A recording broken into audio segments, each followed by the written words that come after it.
Good morning, good morning, good morning. Happy Friday or Thursday afternoon, evening if it is for you. We have got another excellent episode of Q&A coming up, starting in 2 minutes, and we are going to rock this. This is going to be a really good episode. We've got some brilliant questions coming in. And of course, if you do want to ask any live questions, I'm here to serve. I'm here to serve. You can ask everything and anything, but please make sure that you've got Restream. Actually, see that little link above? Hit the Restream link to make sure that you've got that activated so I can see where the questions are coming from. Happy Friday. So Parramatta fans, everyone's gloating this morning, right? Tez, coming in for that, mate. Good to see. Good to see. Eels are off the mark. What's going on, guys, for your Friday? We are getting this episode kicking off in just over 1 minute's time with some bloody brilliant questions coming through this morning. I'll tell you what, good start for the day for me. I got my first gym session in Hawaii, and I tell you what, this was the friendliest gym session like I've ever had in my entire life. So the Hawaiians are just like so freaking nice. And I walked in and it was 5 o'clock in the morning and everyone's coming up because I'm new there and they've got this whole like emblem on the wall. And the emblem basically says, if you want to train in this gym, one of the rules is you've got to say hi to 2 people and introduce yourself to 2 people every day. Like, how good's that? And so as soon as we got into the gym and started working out, dudes are coming up and giving me fist pumps and introducing themselves, and it was such a good feeling. So freaking good. All right, so we're going to get cracking on this episode. Hello, Tezzy. How are you, mate? I hope you're well. Nikki Friend's in here as always. Jackie's in here. Lex is in here. Hello, Lex. How you going, mate? Jackie says, good morning, Jace. Woohoo. Finally good to win a game. Yeah, totally feel that. Against the defending premiers as well. How good. All right, guys. So if you come into this later on, make sure that you hashtag replay.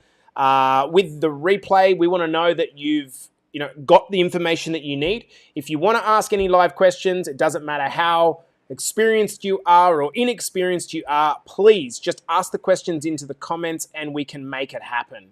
All right, we're going to get started. Let me pull up the list of questions. Let me pull up the video in the Basecamp group of men so that we can display those questions live. Just looking for the post. All right, here we go. I reckon we're ready to rock and roll, guys. Okay, let's go. So how can I shift my mindset to focus more on the long game rather than just the immediate gratification of eating? Jesus Christ, this is a good question. Okay, so I think, let me have a think about this one. How can I shift my focus on the long game rather than just the immediate gratification of eating? Yeah. I think this is actually, firstly, to understand that this is a problem is great. To actually be able to understand that this is the habit pattern that you've got, that's great. To be able to identify that. So for whatever reason, I keep playing these short-term games. I think awareness is the first and most important point. Understanding what you're doing wrong, you can't solve the problem from inside of the bottle. So I reckon that is an awesome realization in and of itself. So the question is, how do you move from the long term or the short term to the long term? How do you do that? Well, I think it's personally an identity change.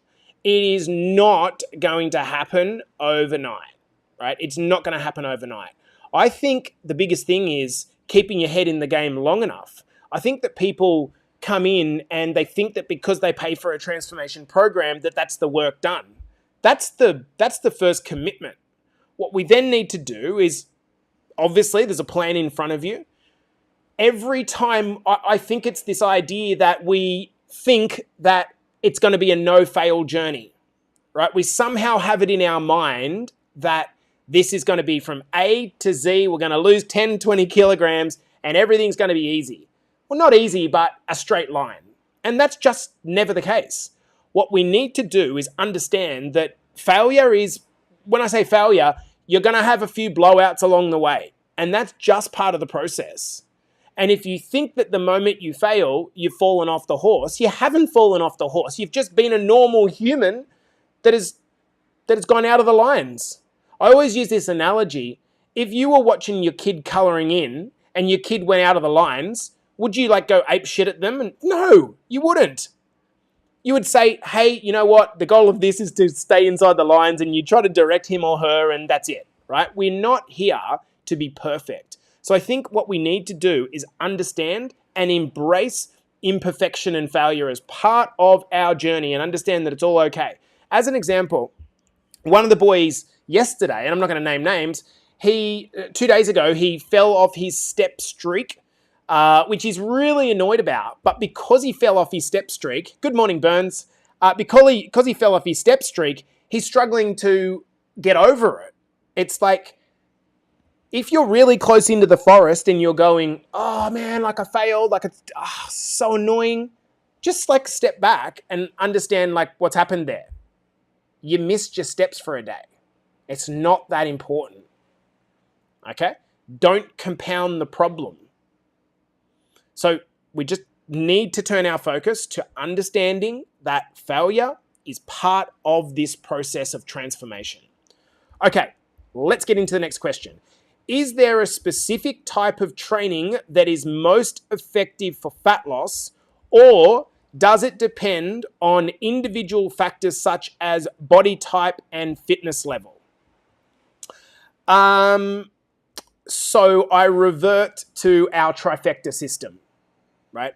The most important thing, if you are new to BBA and you're just joining us for the first time, the most important thing that you need to worry about is your nutrition. You are never, ever going to outrun or outwork or outlift or out-exercise poor eating.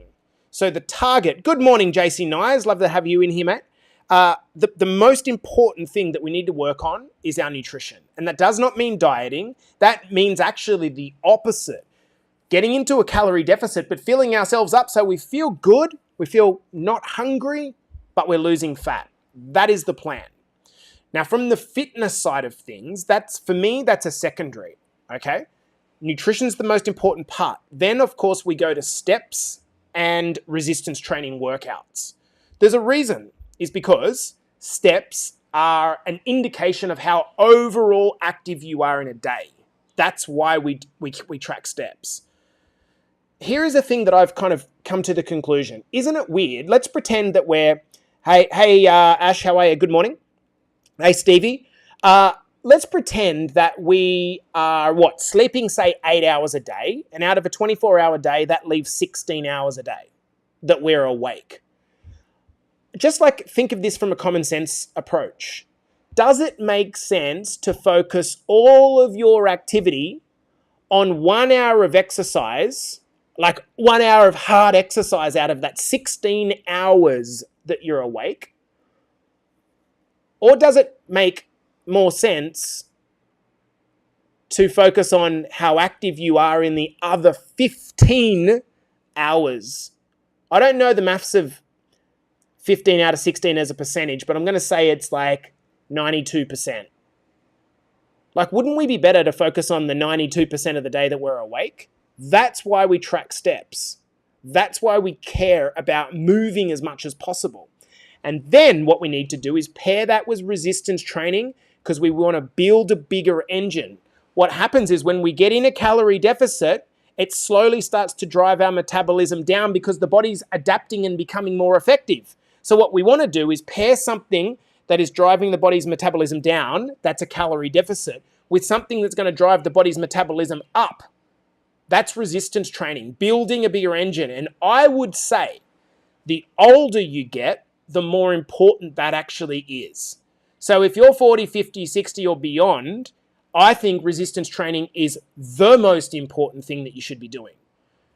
relying on cardio as a fat loss tool is a problem for a couple of reasons. One, you have to work really hard to undo your eating. Number two is that it takes a lot of time. Like going and fitting in a run every day or a cycle every day, you become dependent on that. It's just not the route forward. We do cardio because we want to get a better cardiovascular system so our heart's strong.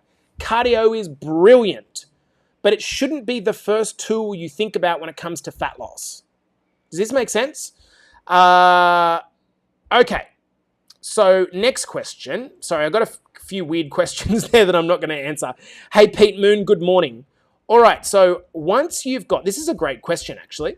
Once you've got calories and protein consumption, once you're on top of that, are there any additional tips that can aid in fat loss? Yeah, absolutely there is. But I did a training for our free group about a month ago.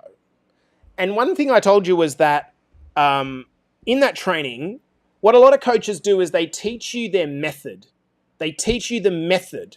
They say that you've got to do this, you've got to do this thing, you've got to do this. BBA is different because we teach you the principle, okay? Underpinning fat loss is the principle of a calorie deficit. You do not lose weight if you're not in a calorie deficit. And you say, but I'm in a calorie deficit, I'm not losing weight. Flip the question up the other way. Nope. You are not losing weight, so you're not in a calorie deficit. Does this make sense? Okay. So with that, the principle of fat loss is a calorie deficit. The idea of increasing your protein consumption is to help you hit the principle, calorie deficit. The idea of protein consumption is to help you preserve muscle mass while you're in a calorie deficit. So it's not that there is additional tips that are separate to the calorie deficit. It is that the calorie deficit is the overriding principle. Everything that we do, every tip and strategy that we've got should feed the calorie deficit. And if it doesn't, then it's useless. Does this make sense? And so as an example, we might tend to think of the calorie deficit as a strategy. It's not. The calorie deficit is the overarching principle. So what are the things that we do inside of Better Body Academy to feed a calorie deficit? You know what I'm going to do, guys? I'm going to do a quick screen share and show you something that I'm working on right now, and I will have ready for you very shortly inside BBA. It is called the Calorie Cutter. Okay? See this document here? Here is roughly 100 ways that you can reduce your calories. For all Better Body Academy members, I'm going to be putting this into a nice format and giving it to you so that when you say to me, oh, I just don't have time to track and and all the excuses, you say, okay, cool, no worries. I say, don't worry about tracking then. Do the things on this list. These are all of the tips for reducing your calories without tracking. This document is going to be so freaking helpful, and I'm going to get it to you as soon as possible. Okay? Let's keep going with the questions. All right, where are we? Okay, I've heard that calorie deficits can lead to muscle loss. Is this true? Hey, good morning, Barnes, by the way. Is this true? Yes and no. Depends is the answer, okay? It is true if your protein consumption is not high enough, okay? So let me explain. When you're in a calorie deficit, what that actually means is that you're running out of petrol. So then just pretend that you're like a car and you're sitting on the side of the road and you're saying to someone, you're yelling out or you're calling your friends and saying, guys, I need petrol. Like I need to get home. I'm 10 minutes from home. How can I actually get home if I don't have any petrol? Now, thankfully, we store petrol on our body. How do we store petrol? There's 3 ways we store petrol, okay? Body fat, blood glucose, and the stored form of blood glucose called blood glycogen or muscle glycogen, which we're not going to go into. It's just basically stored carbohydrate. There's not much of it. And muscle can be used as a fuel source. Muscle protein. Okay? So what tends to happen is this. If you are in a calorie deficit, you are, by fact, running out of petrol. But if you are not providing enough of the building blocks of muscle, which is dietary protein, you are risking possibly losing muscle in a calorie deficit. That will be exacerbated if you're not doing resistance training. This is the reason why the trifecta model puts you in a calorie deficit, but ensures your protein is high enough and ensures you're doing resistance training. The idea is to make sure that when you run out of petrol, which you will be if you're in a calorie deficit, you're calling upon your body fat supplies, not breaking down muscle. When you go into the gym, you're already breaking down muscle as it is, right? This is the reason why we have to have an adequate number of calories and protein coming back in to replenish that muscle. But if we're also in a calorie deficit and breaking down muscles to use as fuel, that's not a good idea. This is the reason why typical restriction diet don't work, because we just keep pulling off these calories, and it's just, we need to make sure the muscle protein is high enough. Okay? I'm going to go to a couple of questions here. Tez, I've always suffered some lower back pain. What's the best exercise to strengthen this? Okay, Tez, this is a look. I'm going to tell you straight away. I'm not an expert in this, but I will kind of add some context. Number one, most people who are carrying weight or were carrying weight are going to suffer from back pain. Think about the mechanics of it. Let's look at you sideways. You've got a belly at the front, like a pregnant woman, right? And that needs to be offset by walking kind of with an arch in your back, which causes back pain. It could have also been obviously from an injury to do with work or sport or something like that. But most overweight people do have some sense of back pain, and the back pain radiates down the back into knee pain and hip pain, etc. So that's the nature of it. We've also got to look at, Tez, what are the reasons, what is the specific nature of the back pain? Is it actually just that you've grinded down the plates?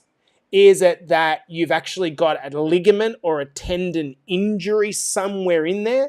Is it a little muscle tear that's an acute thing? Or is it just this background kind of draining pain that's always there? And what we would recommend would probably be dependent on which one of those things it is, okay? Tez, what I might instead do is come back with a bit more information on it that is qualified rather than just answer that one off the cuff. And if you could just send me a message via the Success team or WhatsApp and just let me know how the back pain originated so I can give you a really good answer, okay? Jules says, MyFitnessPal can show multiple responses for one item, and each item has a different calorie breakdown. How do I choose the right one? This is an excellent question, Jules, and by the way, I love the new profile photo. The reason that MyFitnessPal has multiple entries for one item is MyFitnessPal has a database, but users can enter the database. In other words, a user, so it's self-populated. So it opens up the possibility that the wrong entries can be on there, okay? Now, if you search, and Ash Sonta was talking about this with her squad the other day, if you search BBA, a couple of years ago, we did some work to enter some BBA validated entries, okay?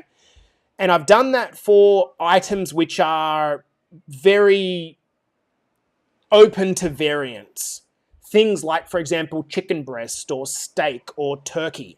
So if you go in for a lot of the items and you search BBA, you will actually see a calorie breakdown, which is the one that I would use as a validated entry from myself, okay?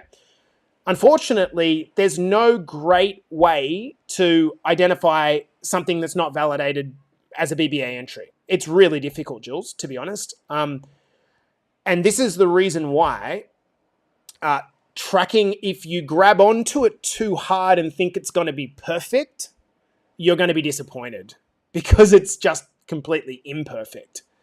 That said, to track at 70% accuracy is going to give us a calorie awareness. And what's going to happen, Jules, over time is you're going to look. Okay, so for me, let's just take this, right? This is a can of cold brew coffee and it doesn't have any flavoring in it. Now, I know that should be coffee and water, right? So therefore, it should contain very little calories. I turn around and it's got 15 calories in the entire can, as I expect. There is, however, three of these same brand, but they're flavored versions, and the only differentiation is instead of it says classic, it says mocha, or it says vanilla. Guess what the calories are? 150 to 200 calories.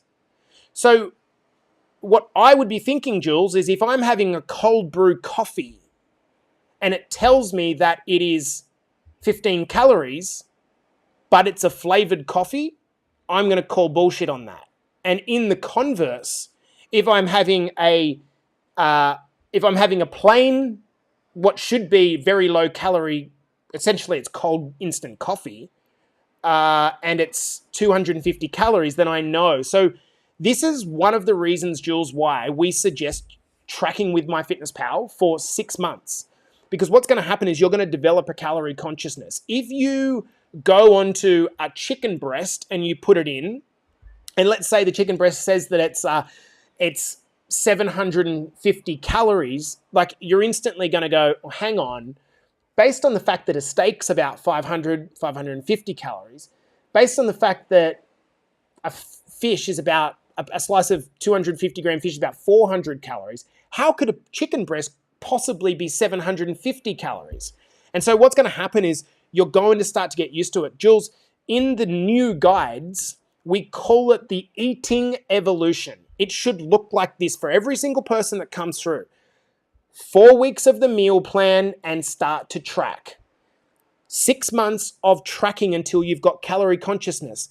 Then after 6 months, start going away from tracking, knowing that you can come back to tracking at any one point in time, but start to try to eat a little bit more intuitively using the various tools that I've told you on that calorie cutter list that I showed you a few moments ago. And what's going to happen is you're going to be intuitive enough because you've done the 6 months of tracking. But people that skip the 6 months of tracking really struggle to come back and make any progress because they never actually got it. They lose the weight and then they leave BBA and they put the weight back on because the fact that they never had any calorie consciousness. Does that make sense?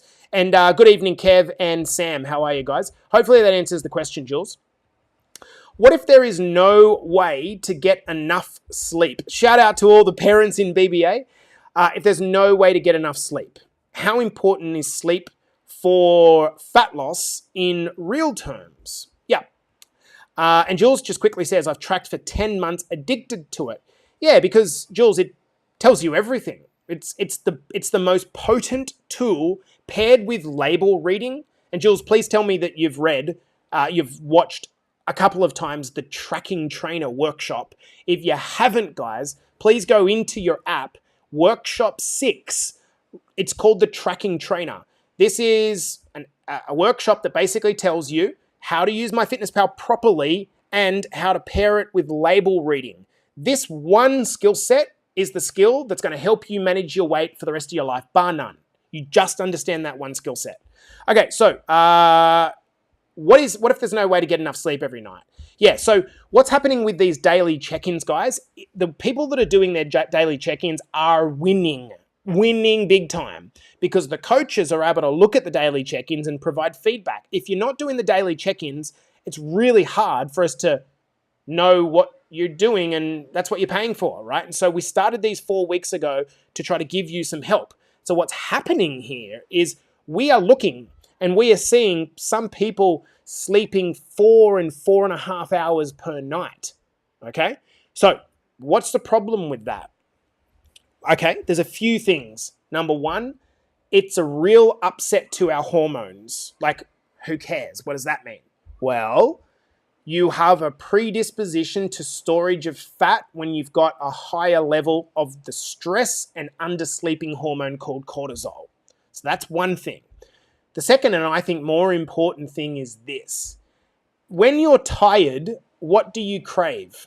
Do you crave chicken and broccoli? Or a nice lean steak with some air-fried chips? No, of course you don't. You crave the things that are like, give me energy quickly. High sugar, high fat, and caffeine. Maybe some cocaine. You crave the things that give you instant energy, right? And then what happens is the energy comes, it peaks, and then it disappears again. So you crave more. So the people that are living undersleeping typically struggle with their weight. This is one of the reasons why shift work, I think, is the most unfortunate, horrendous lifestyle thing to tackle. It's just so hard. And I feel for the boys and girls that do things like mining and nursing. It's just so difficult to get on top of. So it lowers your willpower. Now, okay, what if I've got a baby? What if I'm like Roland that gets up because he's got to run a farm, right?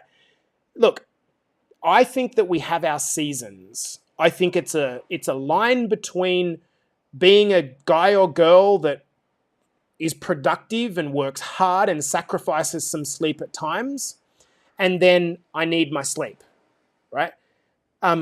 There's a line there.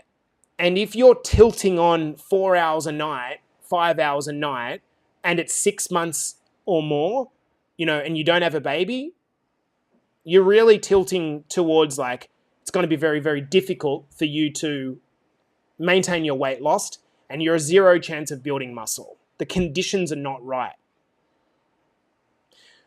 Alternately, you can oversleep, right? And so I think that kind of, one of the things that I'm interested in actually, we've done our cold shower challenge, but Kev Grant got me onto an app. Now, it's only available to iPhone users, but I'm guessing I'll have to consult with Coach Mike. I'm sure there's an Android version.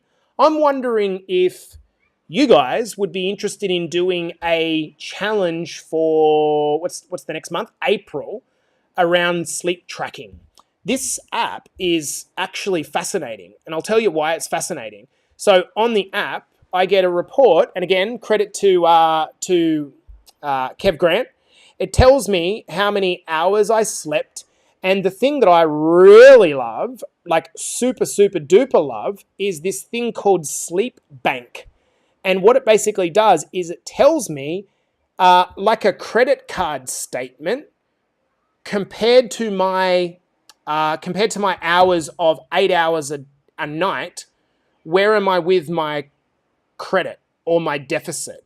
In this case, I've really tried to focus this week on getting some sleep, and I am 26% in credit. Like, that's never happened in my life. Funnily, I feel fucking amazing. So I think a sleep challenge could be a very cool challenge to do for April, but you guys let me know, because ultimately, if we don't prioritize it, it doesn't get done. Okay? All right, we're going to hit a couple more questions, and then we're going to finish this one off. Are nuts healthy? Are avocados healthy? What about guacamole? So kind of one of those all-encompassing questions, right? And Kev's saying, since adding the sleep to the daily check-ins, I've had more sleep. Guys, stop what you're doing and just listen to what Kev just said then. Since adding sleep to the daily check-ins, I've had more sleep. You know when we're always telling you that when you track things, you become aware of them, and the hardest thing is to become more aware? So Kev's just concluded that because he's become more aware about his sleep, he's getting more sleep. Like, take that for what you will. Okay, are nuts healthy? Are avocados healthy? Or guacamole? There is a difference between healthy and conducive to helping you achieve your calorie deficit for weight management purposes. Nuts, avocados, guacamole, beautifully healthy from a blood fat perspective. They are very good types of fat that, keep your heart healthy. For a period of time, I think you need to be mindful of your consumption if you're trying to achieve a calorie deficit, because these foods not only are healthy, but extremely high in calories. So to anyone that hasn't done this, go to MyFitnessPal, put in 20 almonds into MyFitnessPal and see what you get. I'll just do it right now. 20 almonds calories. 146 calories for 20 almonds, which is the same as a Corona. But aren't nuts healthy? And half an avocado is about the same. And so it's not that they're not healthy, it's the fact that they're high in calories. Okay, so you just need to kind of work out where you are relative to your daily calorie target, and then secondly, where you are relative to your need for eating lower calorie food that's more filling. Okay, these are fine to include, but they just need to be included in the right amounts. Okay, I might do one more question and cut this a little bit short because it's been quite long, but good. And it's a question from Troy, which he sent through to the squad. And he basically said, I'm just going to read it out. He said, how many protein bars or shakes would you consume in a day? What's healthy? Okay, I think this is a great question. I've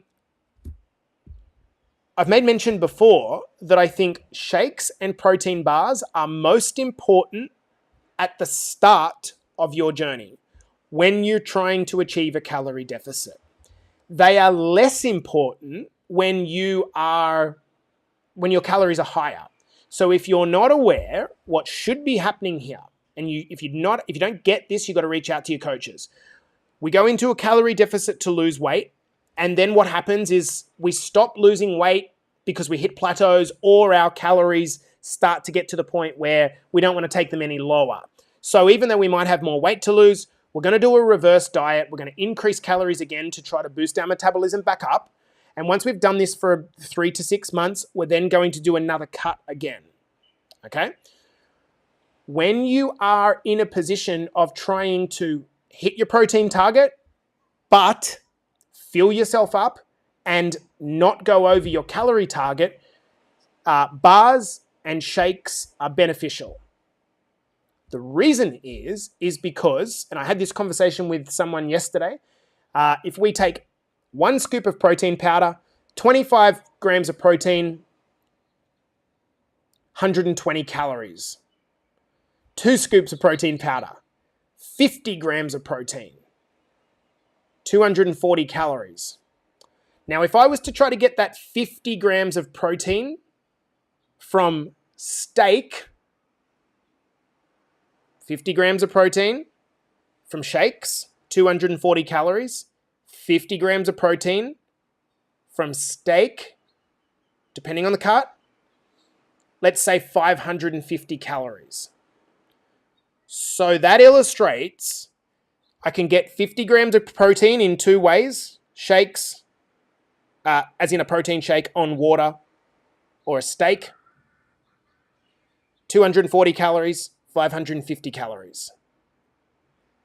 It's not that one's worse, it's just that if you do the steak, it is essentially double the calories. So that's not a bad thing. It just means you have to contend with the calories. And so this is the reason why when you're in a calorie deficit, reliance on shake bars are good. It's not good, it's that it's practical because you get the protein without the calories. Once you're moving back towards where Kev is and you're at 2,800 calories, or where you should be going, Claire, 1,700 calories, 1,800 calories, 1,900 calories, then you can have less supplement, so to speak, because of the fact that you can have more real food because you can have more calories. So the ideal goal would be to get back to, for a woman, 2,200, 2,300 calories and at a good weight for you as a man, 28, 29, 3,000 calories. You don't really need it necessarily. That said, I use bars and shakes for two reasons. It's convenient, and if I get to the end of the day and I'm not where I want to be, it's a simple way for me to get to the protein target without going too high in calories. So literally what I'll do is just get to the end of the day and I think, I haven't had enough protein today. Maybe I had a highly carb, maybe I had some rice or some noodles or some pasta, like a seafood marinara, and I had kind of estimate that, there's a lot of sauce in there, fair few calories, a fair bit of pasta, but not a lot of actual meat. Well, then what I might do is say, my protein's just not high enough. So I'm going to take 2 scoops of protein, bang, done. And I've hit it. In literally 30 seconds, I've hit my protein target. I've added in 50 grams of protein, high quality protein. So that's a really long way to answer the question, how much is too much? I would say personally, 1 to 2 bars a day is fine. 2 to 3 scoops of protein a day is fine. But you don't want to become dependent on this as the long-term thing, because then it's just not sustainable. What's going to happen when you go back to eating like a normal human is you're going to put it all back on. So I think we use them as tools because we're in a calorie deficit, or because we've had a big day maybe on the calories and we just need to get in some protein there to finish off. I'm just going to finish off with one thing. I don't know how many of you watched the video that I put up, the little short 30-second video of Alex Hormozi. Guys, you don't need to worry about fat content. You don't need to worry about carbs. The only 2 things you need to worry about is hitting your calorie target and hitting your protein target. If you do those 2 things, the rest will take care of itself. Okay, if you just do those 2 things, that's a guy that's like $100 million net worth, super successful, needs to think about things in a very simple way because he's balancing so much. What did he say in the video? Hit 200 grams of protein. If you're a woman, hit 140 to 150 grams of protein. That's it. You do that, your body starts to change. Guys, this has been a 37-minute episode of Q&A, a little bit longer, but hopefully some deep value in this one. If no one's got any other questions, I'm going to leave it there and wish you guys a beautiful morning. Thanks for coming in. Hopefully it's helpful. Happy Thursday or Friday. Chat soon.